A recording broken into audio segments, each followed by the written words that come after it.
Traversing from south to north, the Central Park of Helsinki is an excellent representative of the rich and varied nature in the southern coastal area. In 2013, the city of Helsinki wanted to open a new east to west transverse bus line.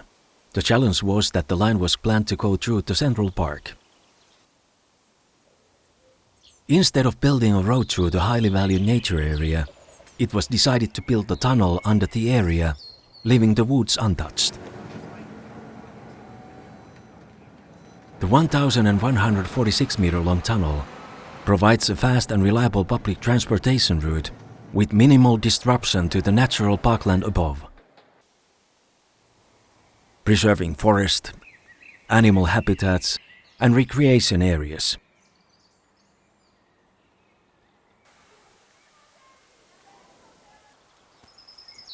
The tunnel is currently dedicated to bus traffic only, but the design accommodates potential future tram traffic. The tunnel opened to traffic in 2015.